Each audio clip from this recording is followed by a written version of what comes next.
ये जौहर साहब हैं, अब बैठिए। ठीक है, यही तो कमेंट कर। सन 77 में महोदय हम लोग को दिल्ली समझ में आया नहीं।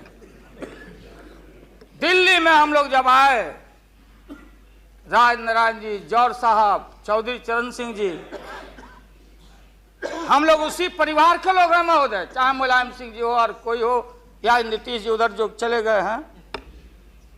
हमारे मुंह में सीधे 32 दांत है, उनके पेट में नीतीश के दांत है जो वहां चले गए। पेट में दांत, पेट वाला दांत बड़ा खतरनाक होता है। तो महोदय मैं सन 77 को याद दिलाना चाहता हूं,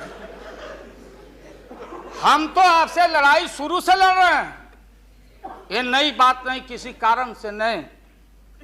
जनता पार्टी का खंड खंड हुआ, कोई यहां गिरा, कोई वहां गिरा, कोई वहां गिरा।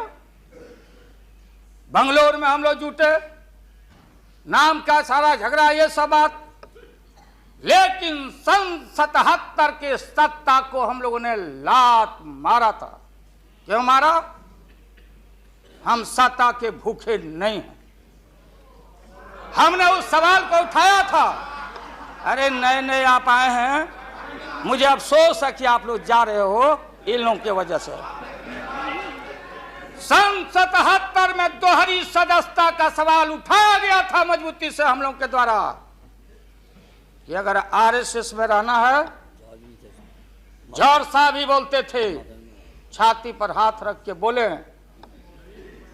यही उठाए थे। हम तो लोग नए थे,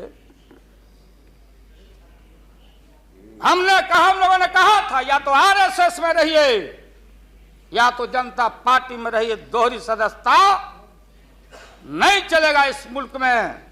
और देश के सेकुलर कैरेक्टर और फाउंडेशन को हम लात नहीं मारेंगे।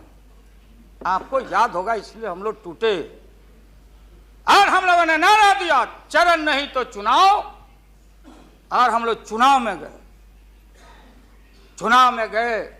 हमारी लड़ाई आपसे, आपने कहा अब बताइए, हिंदू हिंदू हिंदू हिंदू हिंदुत्व